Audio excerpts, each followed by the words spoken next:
Untuk yang pertama di sini kisi-kisinya yaitu mendeskripsikan hakikat ilmu kimia, metode ilmiah, serta peran kimia dalam kehidupan. Ada 3.1.1 indikator pencapaian kompetensinya yaitu menjabarkan tentang metode ilmiah, dan 3.1.2 yaitu menjabarkan tentang mengevaluasi metode ilmiah. Nah, yang akan keluar kurang lebih yaitu mengetahui simbol-simbol keamanan di laboratorium. Jadi simbol-simbol keamanan di laboratorium itu ada simbol-simbol yang tertempel di dinding atau di dalam laboratorium atau di pintu dan seterusnya, atau di alat, atau juga ada yang simbol-simbol yang tertempel pada penyimpanan bahan kimia. Jadi kalian nanti diharapkannya tahu, oh kalau simbolnya warna merah itu berarti larangan. Kalian dilarang untuk melakukan sesuatu yang ditunjukkan pada simbol tersebut. Kalau simbolnya warna biru berarti sebuah kewajiban yang harus ditaati. Misal kalau menggunakan helm berarti kalian harus menggunakan helm di area tersebut. Atau kalau simbolnya warna kuning berarti suatu peringatan. Anda harus berhati-hati dalam laboratorium tersebut, apa yang harus dihati-hati karena ada resiko bahaya di dalam situ gitu. Kalau dia simbolnya warna putih berarti biasanya hanya bersifat informasi. Informasi misal kayak kalau kalian di jalan raya itu ada tulisan belok kiri langsung gitu kan, biasanya simbolnya cuma warna putih tulisannya hitam gitu kan. Kalau dilarang masuk berarti warnanya merah gitu.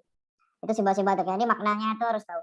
Itu simbol-simbol yang tertempel di laboratorium. Ada lagi juga simbol-simbol yang tertempel pada wadah bahan kimia, bisa itu botol atau yang lain sebagainya.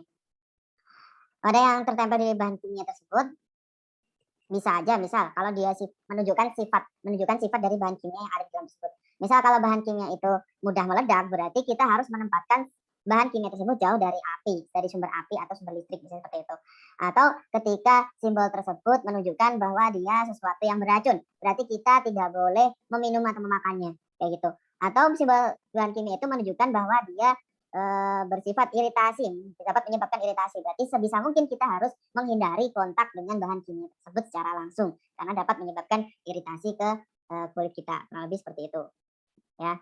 Jadi kalian harus tahu ketika simbolnya seperti ini berarti apa yang harus saya lakukan, apa yang resiko apa yang bisa muncul di dalam simbol tersebut kayak gitu. Terus yang kedua yaitu mengevaluasi metode ilmiah. Dalam mengevaluasi metode ilmiah di sini kan kita tahu tuh dalam mengevaluasi metode ilmiah. Jadi ketika kita melakukan eksperimen dalam metode ilmiah, kita itu biasanya melakukan sebuah kesalahan ya, melakukan sebuah kesalahan. Kesalahan. Nah, kesalahan-kesalahan yang muncul ya di dalam suatu eksperimen atau percobaan di laboratorium itu mungkin saja ada kesalahan namanya kesalahan acak dan ada kesalahan sistematis.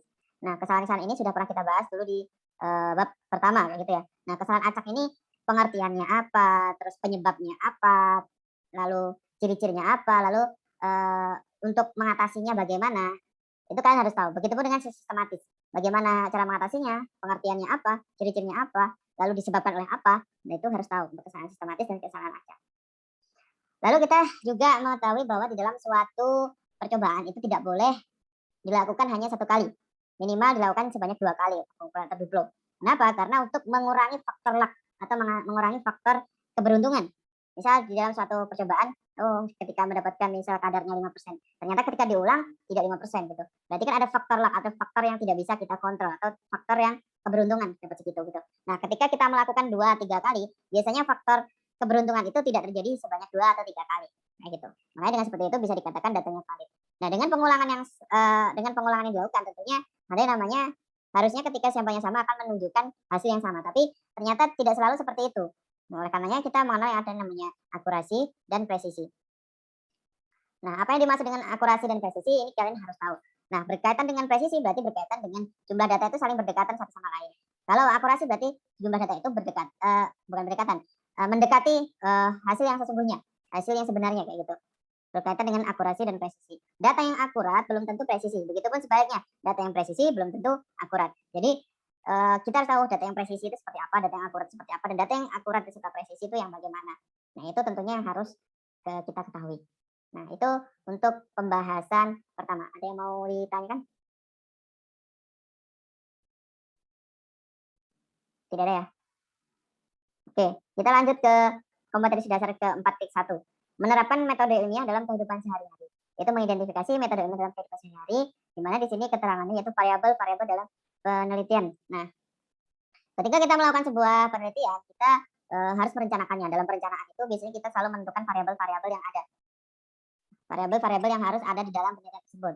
Ada 3, yaitu namanya variabel bebas, lalu variabel yang kedua ada tak bebas, Dan yang ketiga ada variabel terkontrol. Nah, ini yang harus kalian ketahui apa maksud dari ketiga variabel tersebut. Variabel bebas yaitu adalah variabel yang sengaja dibuat berbeda. Kenapa dia sengaja dibuat berbeda? Karena variabel bebas ini tujuannya adalah mengetahui efek atau pengaruh dari variabel tersebut terhadap penelitian atau terhadap percobaan tersebut. Sedangkan variabel tak bebas itu adalah variabel yang diukur. Atau pengaruh dari variabel bebas tersebut itu apa yang kita ketahui? Yang ingin kita ketahui itu variabel tak bebas. Artinya dia itu pasti efek dari variabel bebas, saling berkaitan. Variabel bebasnya apa? Variabel tak bebasnya apa? Itu saling berkaitan. Atau makanya variabel tak bebas ini sering juga disebut sebagai variabel terikat. Karena dia terikat dengan variabel bebas. Misal kalau dia tambah besar apanya gitu, pengaruhnya apa? Apakah dia akan menjadi lebih besar juga atau lebih kecil atau sebaliknya? Kayak gitu. Sedangkan variabel terkontrol adalah variabel yang dibuat sama.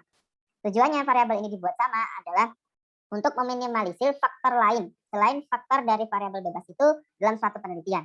Jadi dalam suatu penelitian itu kita pengen tahu faktor efek atau pengaruh dari variabel bebas. Nah, faktor-faktor lain yang sekiranya dapat mempengaruhi hal tersebut itu kita minimalisir dengan membuatnya sama dari ketiga percobaan tersebut sehingga yang terlihat hanya pengaruh dari variabel bebas. Kayak gitu. Sampai di sini ada yang mau ditanyakan? Cukup jelas ya? Baik, kita lanjutkan.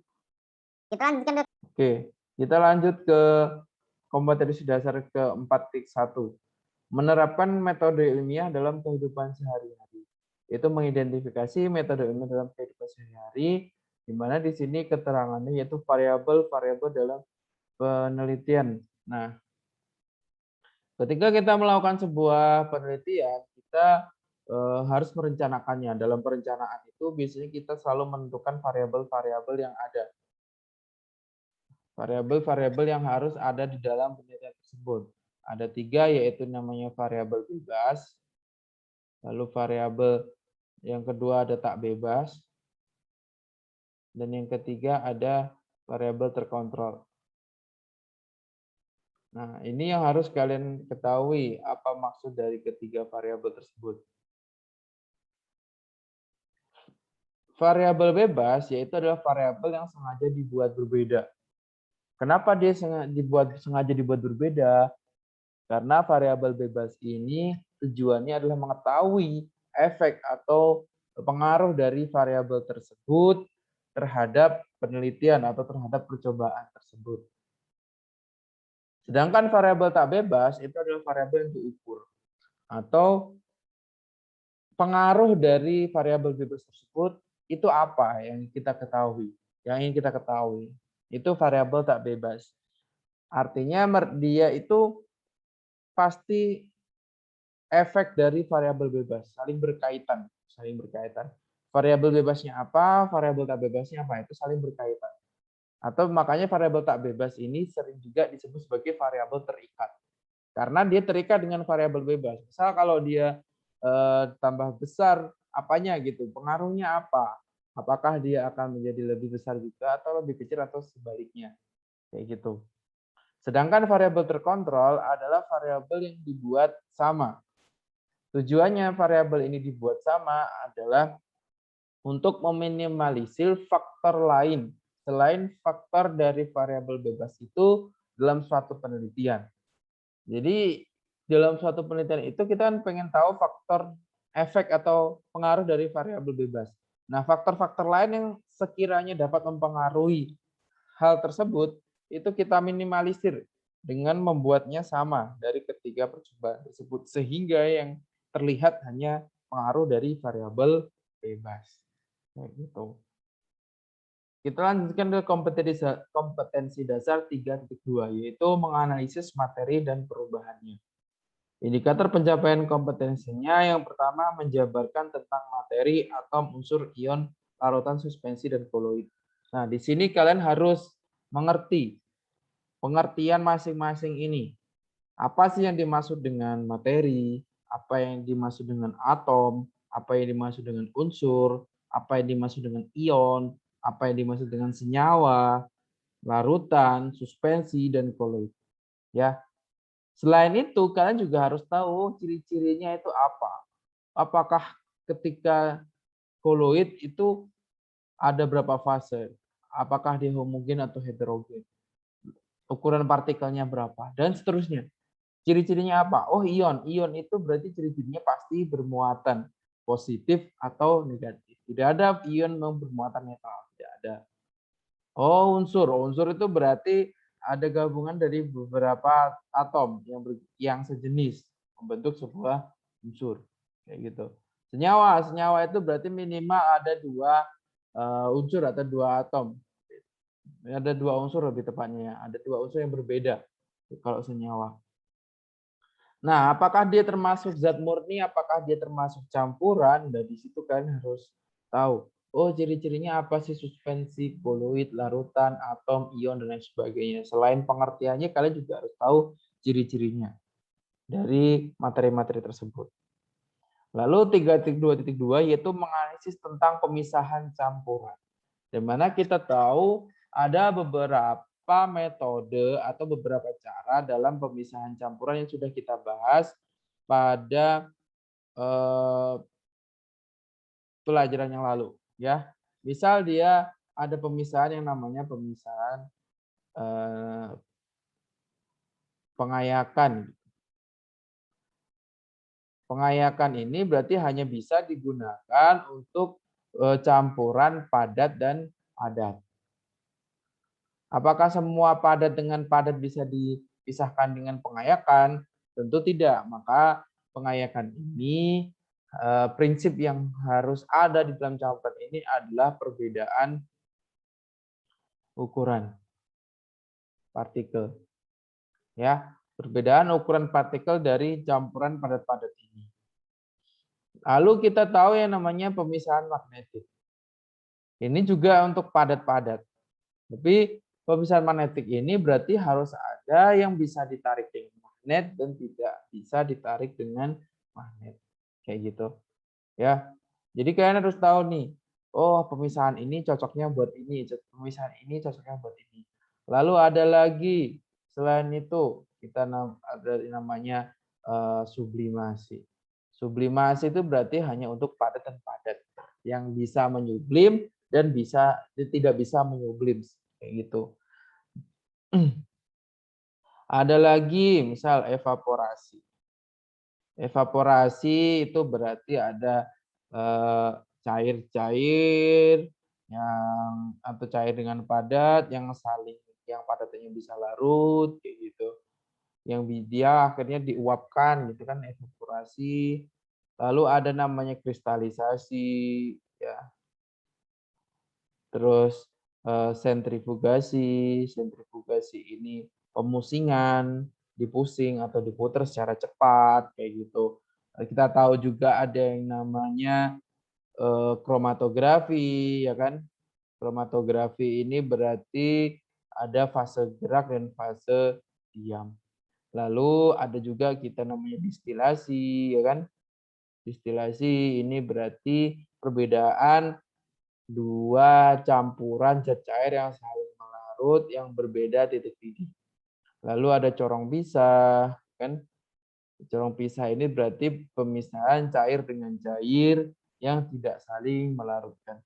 Lalu ada juga filtrasi ya, yang kalian lakukan di lab, filtrasi atau penyaringan, yaitu pemisahan antara padat dengan cair yang tidak saling larut seperti itu. Nah, kalian harus tahu nih prinsip-prinsip masing-masing pemisahan ini gitu. Lalu di sini nanti kalian tahu, oh kapan saya akan menggunakan filtrasi, kapan saya akan menggunakan distilasi, kapan saya menggunakan corong pisah, kromatografi, dan seterusnya. Dan contoh-contohnya juga disebutkan. Juga harus tahu, oh ini bisa digunakan buat ini, oh ini bisa digunakan ini. Kapan dipakai ini, kapan dipakai ini. Yang penting kita tahu nih prinsipnya apa. Sehingga ketika kita melihat, oh campurannya ini dengan ini, berarti yang cocok pemisahannya ini. Kayak gitu. Ya, itu nanti silakan dibaca lagi materinya, dipelajari lagi. Gitu ya. Itu untuk 3.2. Baik, kita lanjutkan ke 4.2, yaitu mengidentifikasi dan mengelompokkan jenis materi dan perubahannya. Nah, 4.2.1 menganalisis dan mengelompokkan jenis-jenis materi. Menganalisis dan mengembangkan jenis materi. Setelah kita tahu tadi materi itu, oh unsur itu ciri-cirinya seperti ini, senyawa seperti ini, oh suspensi seperti ini, larutan seperti ini. Nah, lalu di sini kalian diminta untuk mengelompokkan. Misal saya punya campuran air dengan gula.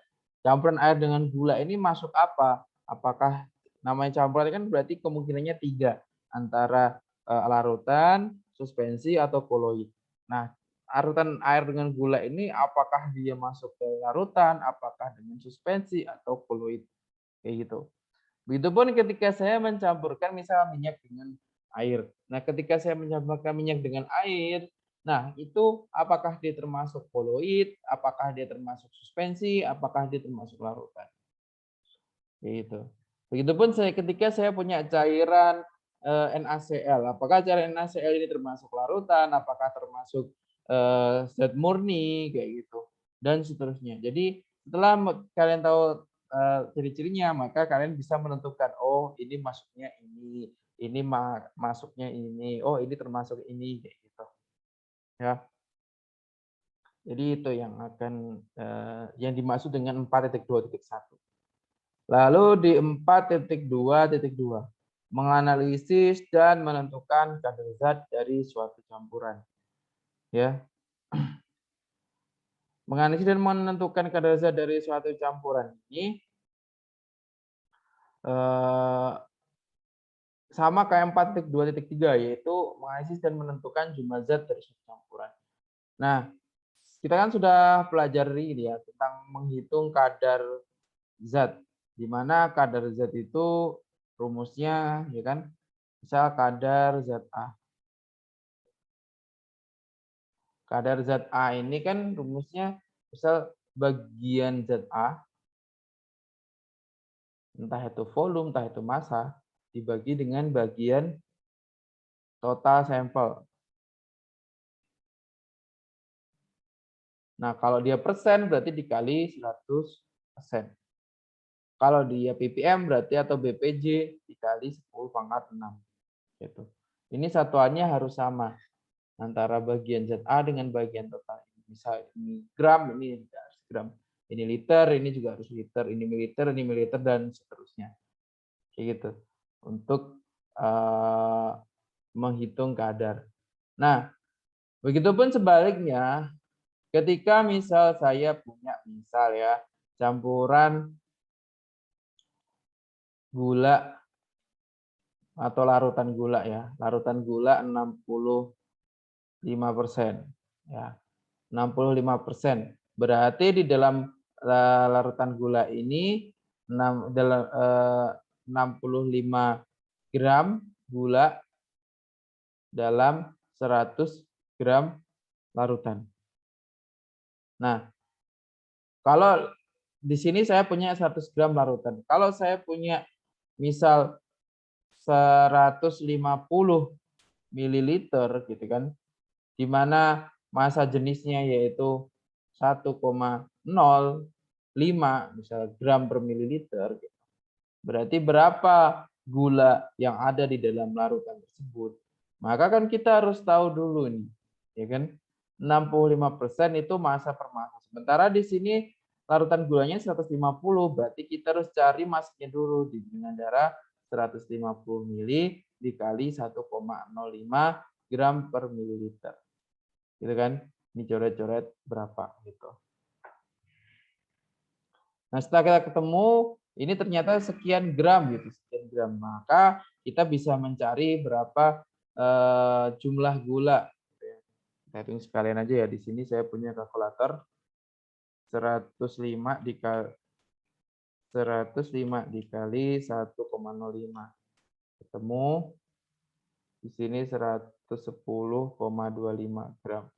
Nah, berarti di sini berapa gula yang ada di dalam 150 mili itu dengan cara ini kadar gula yaitu 65/100, 65% dikali 110,25. Ini berapa? Nah, gitu kan. Ketemu ternyata 71,66 gram. Ternyata di dalam 150 mili air 150 mili larutan gula itu mengandung gula sebanyak 71,66 gram. Ini hanya review aja ya, kurang lebih seperti itu nanti yang akan keluar. Nah,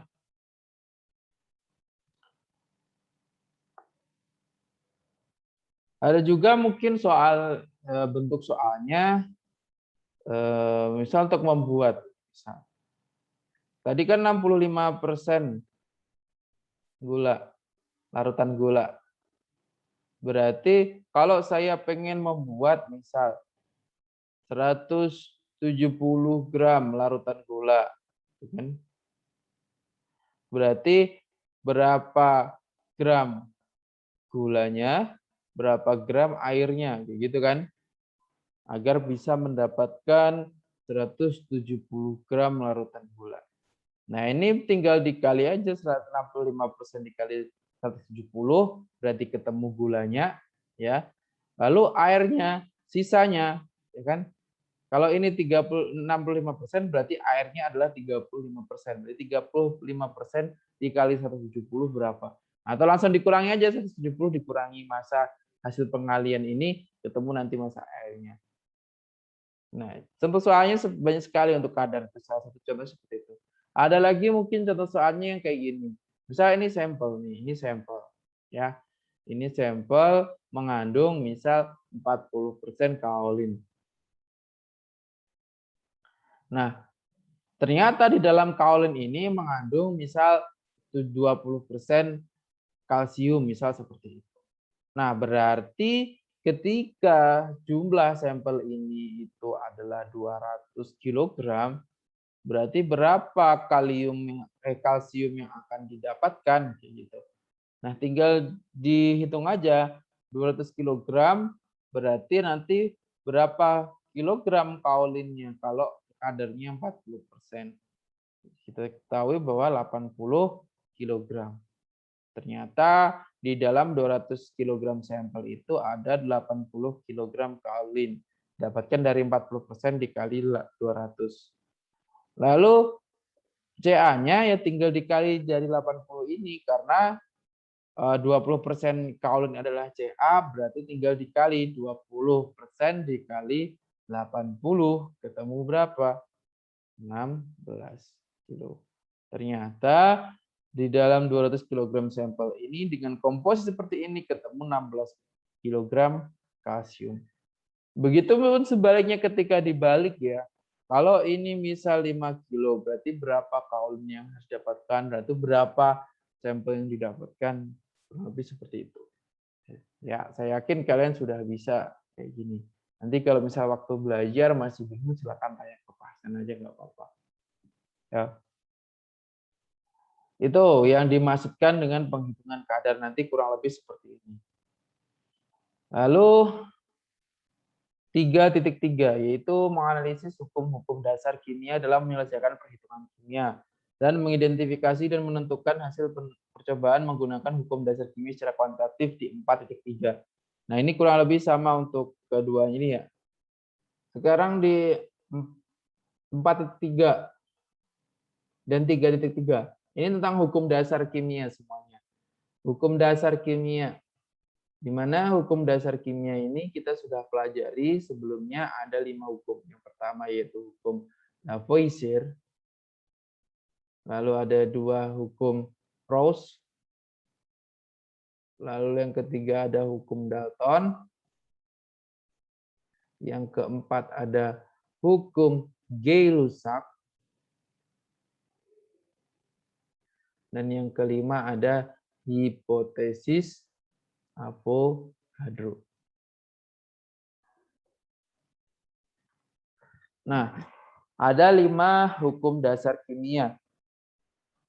Hukum Lavoisier ini disebut juga sebagai hukum kekekalan massa, di mana menurut Lavoisier massa zat sebelum reaksi dan massa zat setelah reaksi dalam suatu sistem tertutup itu adalah sama, ya.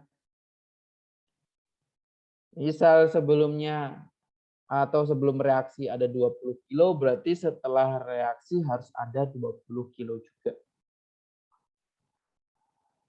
Itu untuk hukum Lavoisier. Yang kedua ada hukum Proust. Hukum Proust ini disebut juga sebagai hukum perbandingan tetap. Artinya dalam suatu senyawa, perbandingan massa masing-masing unsurnya itu selalu tetap. Berapapun jumlahnya, itu akan selalu tetap perbandingannya. Ya. Misal perbandingan magnesium dengan oksigen dalam magnesium oksida itu pasti 3:2. Lalu oksigen dan hidrogen dalam air itu pasti 1:8. Dilihat dari mana? Dilihat dari perbandingan AR atau MR di dalam senyawa tersebut. Ya. Jadi kalian bisa melihat perbandingan AR dan MR untuk mengetahui berapa perbandingan massa tiap unsur di dalam suatu senyawa tersebut. Kayak gitu. Ya. Jadi dalam suatu reaksi pun seperti itu. Ya. Ini bukan ciri sih. Ini hukum Proust ini dan hukum Lavoisier ini adalah nenek moyang dari sebelum ditemukannya stoikiometri. Ya. Jadi ketika kalian bisa hukum Proust, hukum Lavoisier, pasti juga bisa stoikiometri. Karena mereka itu sama sebenarnya. Ya, stoikiometri, Lavoisier, dan Proust itu sama caranya. Prinsip mereka itu sama. Lalu ada hukum Dalton. Hukum Dalton ini berbicara jika ada dua unsur yang bisa membentuk lebih dari satu senyawa, dan jika salah satu unsur masanya dibuat tetap, maka perbandingan unsur yang lain merupakan perbandingan bilangan bulat dan sederhana. Contohnya C dan O, karbon dan oksigen. Karbon dan oksigen itu bisa membentuk karbon dioksida dan karbon monoksida. Perbandingan oksigen dari karbon dioksida dan karbon monoksida pasti 1:2. Sebaliknya kalau berbandingan karbonnya pasti 2:1. Kayak gitu. Ya. Jadi kalau misal yang satunya itu berapa perbandingannya, maka massa unsur yang lain itu harus kita buat sama atau kita buat tetap. Kayak gitu. Itu untuk hukum Dalton. Nah, selanjutnya hukum Gay-Lussac. Hukum Gay-Lussac ini berbicara untuk zat-zat kimia dalam wujud gas. Hanya untuk gas. Ya. Yang dua terakhir ini untuk gas saja. Dan mereka ada syaratnya, yaitu diukur pada suhu dan tekanan yang sama. Pada suhu dan tekanan yang sama, zat-zat kimia gas bereaksi dan zat-zat kimia gas hasil reaksi itu memiliki volume yang sesuai dengan perbandingan bilangan bulat dan sederhana. Ya. Perbandingan volume gas-gas sebelum reaksi dan gas-gas hasil reaksi membentuk perbandingan bilangan bulat dan sederhana. Perbandingan bilangan bulat dan sederhananya itu diambil dari koefisiennya. Kayak gitu. Misal, ada reaksi antara H2 ditambah N2 menjadi NH3. Nah, di sini langkah pertama tentunya kalian harus menyetarakan reaksinya. Di sini N-nya ada 1, di sini 1, di sini 2. Berarti di sini harus dikali 2. Dengan dikali 2 hanya jadi 6. Di sini ada 2, berarti dikali 3. Nah, perbandingan volume hidrogen, nitrogen, dan amonia dalam suhu dan tekanan yang sama itu akan membentuk perbandingan bilangan bulat dan sederhana, yaitu 3:1:2. Dilihat dari mana? Dilihat dari koefisiennya. Ya. Jadi misal hidrogennya 15 liter. Berarti nitrogennya ada 5 liter. 5 liter nitrogen bereaksi dengan 15 liter hidrogen, ternyata hasilnya bukan 20 liter amonia, tapi hanya 10 liter. Karena perbandingannya seperti itu. Kalau nggak percaya silakan dicoba aja. 5 liter nitrogen dan 15 liter hidrogen, itu pasti hasilnya 10 liter amonia. Karena sesuai dengan perbandingannya. Kalau di sini misal 2 liter, di sini harusnya berapa? Ya tinggal dicari aja. 1 yang dicari perbandingannya kan 1. Dibagi dengan yang diketahui. 3 dikali 2 liter. Ketemu 2/3 liter. Atau 0,67 liter. Nah kalau yang di sini berapa? Gitu kan? Ya tinggal dicari aja. 2/3 dikali 2 liter. Sama dengan 4/3 liter. Kayak gitu. Ya. Atau 1,33 liter. Jadi ini, kalau suhu dan tekanannya sama, maka perbandingannya sesuai dengan perbandingan koefisien, perbandingan volumenya. Begitupun dengan hipotesis Avogadro. Kalau Gay-Lussac ini berbicara tentang volume gas, maka Avogadro ini berbicara tentang jumlah partikel dari gas tersebut. Hipotesis Avogadro mengatakan pada suhu dan tekanan yang sama, jumlah partikel pada suhu dan tekanan yang sama, gas-gas yang memiliki volume yang sama akan memiliki jumlah partikel yang sama. Itu kata Avogadro. Nah, ini contohnya seperti ini nih. Kalau ini pada suhu dan tekanan yang sama, misal di sini perbandingannya maka 3:1:2. Ya. Kalau hidrogennya di sini misal memiliki volume 15 juta, bukan volume, 15 juta jumlah partikel, berarti yang nitrogennya hanya 5 juta. Sesuai dengan volumenya, karena volume hidrogen ini 3 kali lipat lebih besar dari volume nitrogen. Dia nggak peduli sebenarnya, ya. Ketika zatnya apapun dia nggak peduli.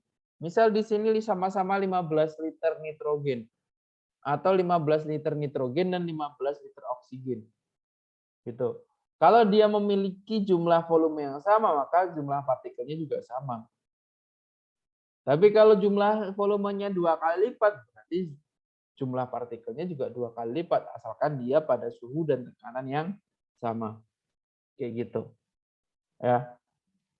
Sebenarnya hanya sama untuk hipotesis Avogadro dan hukum Gay-Lussac itu hanya berbeda fokus. Kalau Gay-Lussac itu fokus ke volumenya, kalau Gay-Lussac itu ke jumlah partikelnya.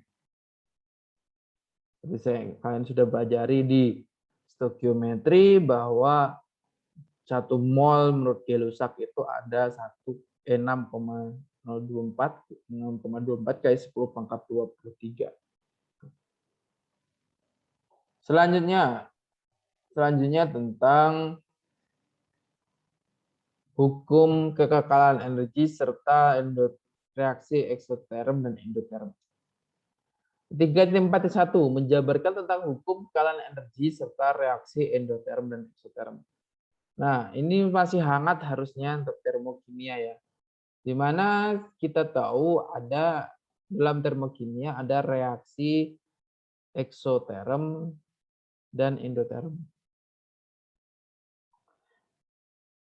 Nah, di sini kalian harus tahu nih perbedaan dari dua reaksi ini, ya. Kalau reaksi eksoterm berarti reaksi tersebut melepas kalor. Sebaliknya kalau endoterm berarti dia menyerap kalor. Ini tuh spontan, ya. Sebenarnya ini tidak spontan karena dia harus menyerap kalor. Kalau kalornya tidak ada, misal dia tidak dipanaskan, maka reaksinya tidak berlangsung. Tapi ini ketika dia berlangsung, dia menghasilkan panas. Kayak gitu. Nah, ciri yang kedua, reaksi eksoterm memiliki delta H sama dengan negatif. Sementara untuk endoterm, delta H-nya positif. Karena dia melepas kalor, otomatis jumlah energi dalam sistemnya itu pasti berkurang. Sebaliknya kalau endoterm karena dia menyerap kalor, maka jumlah energi di dalam sistemnya itu bertambah sehingga delta H-nya positif. Lalu berkaitan dengan suhu, kalau eksoterm ini mengakibatkan suhu lingkungan menjadi lebih panas atau naik. Kalau endoterm berarti suhu lingkungannya turun karena panasnya diserap ke dalam sistem. Kayak gitu. Dan ini perbedaan antara reaksi endoterm dan reaksi eksoterm yang harus kalian ketahui. Lalu contoh-contohnya juga harus kalian tahu apa contohnya reaksi eksoterm, apa contohnya reaksi endoterm. Gitu. Selain itu juga berkaitan tentang hukum kekalahan energi. Kita ketahui bahwa hukum kekalahan energi itu mengatakan tidak ada energi yang dapat diciptakan atau dihilangkan. Mereka hanya berubah dari satu bentuk ke bentuk yang lain, di mana kita tahu delta E sama dengan jumlah kalor ditambah usaha atau kerja. Nah, kalor dan usaha dan kerja ini dapat bernilai positif dan dapat bernilai negatif. Kapan dia bernilai positif, kapan dia bernilai negatif, itu sudah ada di pelajaran yang sudah kita bahas. Terus silakan dibaca kembali atau dilihat kembali. Kapan dia positif, kapan dia negatif. Kayak gitu. Nah, itu tentang 3.4.1. Lalu ada 3.4.2 yaitu menuliskan persamaan termokimia. Nah, kita tahu untuk persamaan termokimia ada beberapa aspek yang harus diketahui.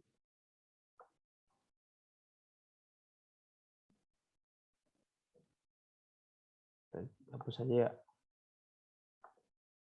Persamaan termokimia. Tetapi untuk persamaan termokimia yang perlu diperhatikan, yang pertama harus ada delta H atau perubahan entalpi yang menunjukkan apakah reaksinya eksoterm atau endoterm dan berapa jumlah perubahan entalpinya. Kayak gitu. Yang kedua, itu koefisiennya harus setara, di mana koefisien dari suatu reaksi itu menunjukkan jumlah molnya dia. Berapa mol sih gitu untuk reaksi tersebut. Yang ketiga yaitu wujud zat. Wujud zatnya juga harus diketahui karena zat yang sama tapi wujudnya berbeda itu akan menghasilkan perubahan entalpi yang berbeda. Seperti itu. Nah, di sini berarti kalian harus tahu nih juga misal ada juga beberapa jenis reaksi yang sudah kita bahas. Ada yang namanya reaksi pembentukan, ya kan? Pembentukan itu ciri-cirinya apa? Sudah pernah kita bahas. Lalu ada penguraian, lalu ada pembakaran, ada pengatoman, ada penguapan, ada peleburan. Nah, ini juga kalian harus tahu. Misal di suatu yang diketahui adalah dalam suatu reaksi pembentukan NaOH, misalnya dalam reaksi pembentukan NaOH membutuhkan panas sebesar sekian kilojoule. Misalnya itu. Berarti kita harus tahu tuh, oh reaksi pembentukan NaOH, ciri-cirinya reaksi pembentukan itu apa?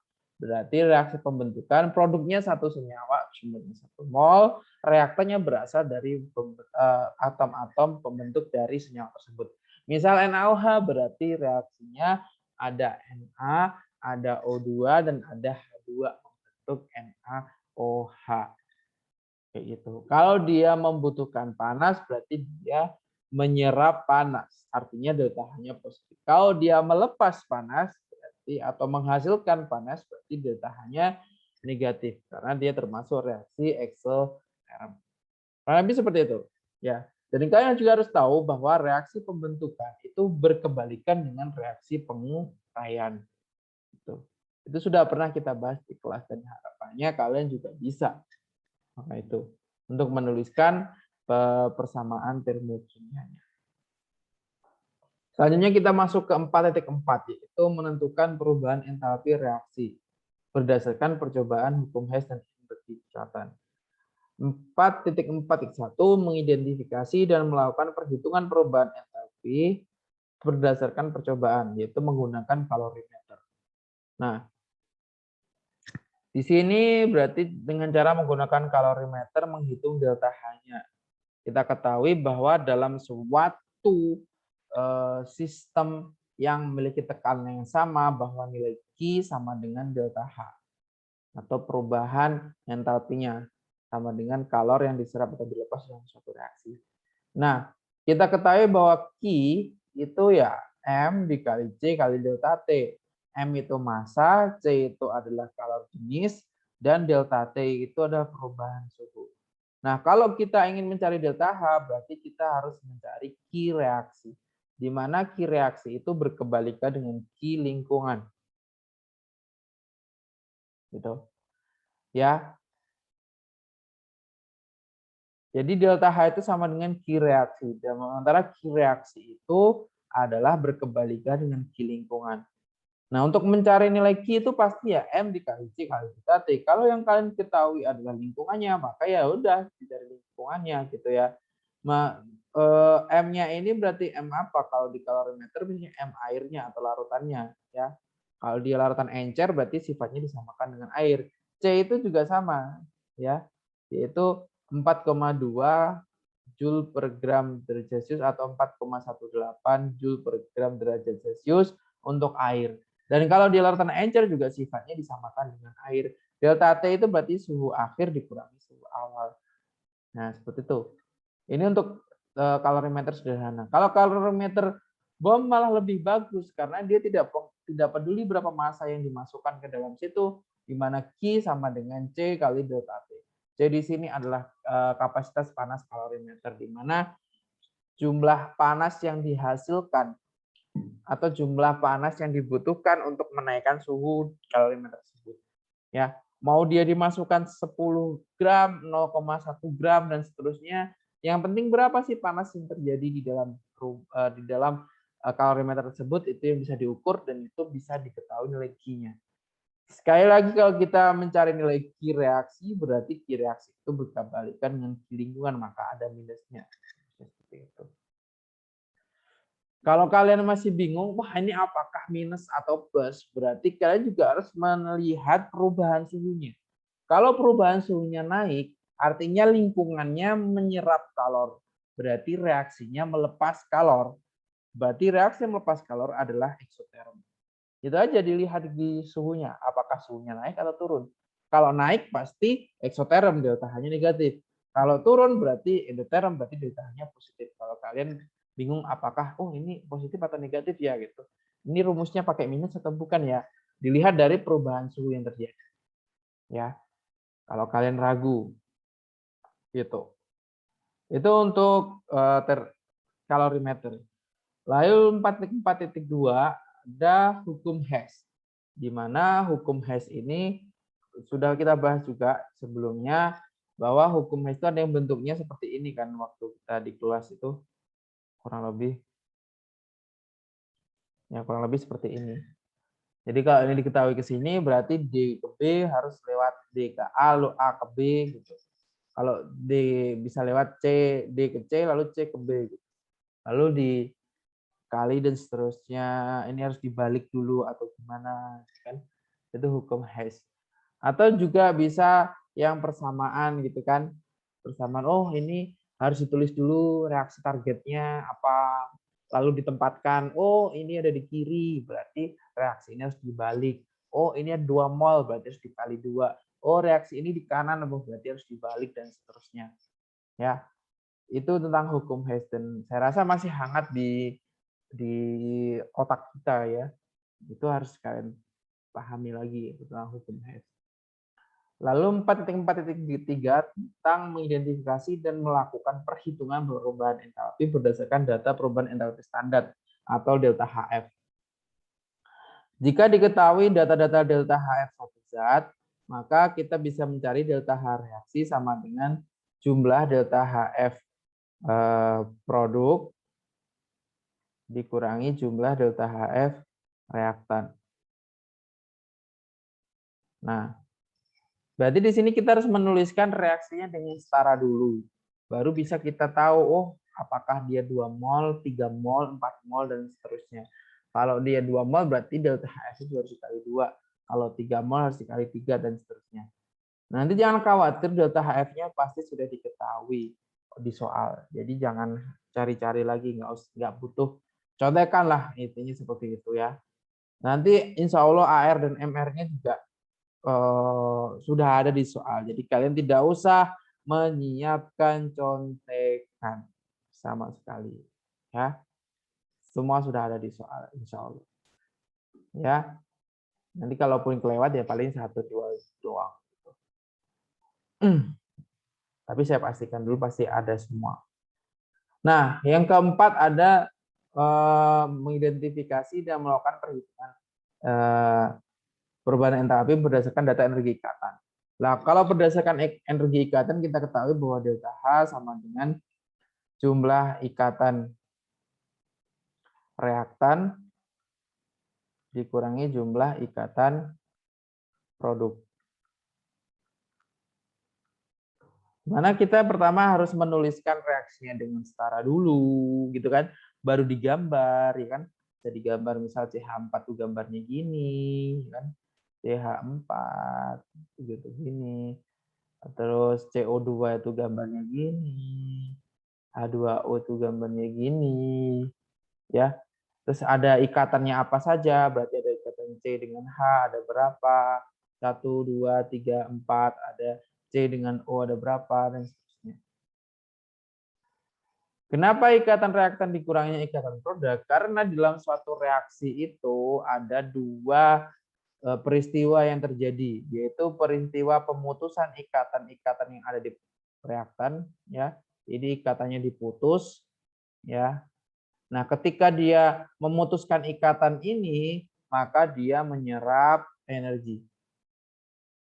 Karena memutuskan ikatan itu butuh energi yang tinggi, sehingga sistem itu menyerap energi agar ikatan masing-masing ini bisa putus. Nah, kalau putus udah sendiri-sendiri gini kan, nah ini energinya tinggi, jomblo-jomblo ini energinya tinggi. Nah, lalu untuk berikatan yang lain, membentuk ikatan yang baru, ini yang tinggi ini harus turun energinya. Karena kalau terlalu tinggi nggak bisa berikatan mereka ya. Makanya dia harus melepas energi. Untuk membentuk ikatan yang baru, misal C dengan O seperti ini, yang awalnya C dengan O sendiri-sendiri ini, dia harus melepas energi. Dia harus melepas energi. Makanya ini adalah energi ikatan produk. Itu berapa jumlah energi yang dilepas oleh produk tersebut atau oleh ikatan tersebut untuk saling berikatan kayak gitu. Nah, jumlah energi yang diserap dan jumlah energi yang dilepas ini tidak sama, sehingga ada namanya perubahan entalpi delta H. Ya, ada selisih di situ. Ya, artinya kalau jumlah energi yang diserap itu lebih besar, untuk memutuskan ini lebih besar yang diserap daripada energi yang dilepas untuk membentuk ikatan yang baru, berarti reaksinya adalah endoterm. Begitupun sebaliknya, kalau energi yang diserap itu lebih kecil dibandingkan dengan jumlah energi yang dilepas, berarti reaksinya eksoterm. Kayak gitu. Oke, saya rasa cukup untuk penjelasannya. Mungkin itu saja dari saya. Terima kasih sekali lagi. Jangan lupa berdoa juga, minta doa kepada orang tua ya. Karena berusaha tanpa doa itu sia-sia, dan berdoa saja tanpa berusaha adalah omong kosong. Terima kasih sekali lagi. Sampai jumpa di pertemuan selanjutnya. Saya akhiri. Assalamualaikum warahmatullahi wabarakatuh.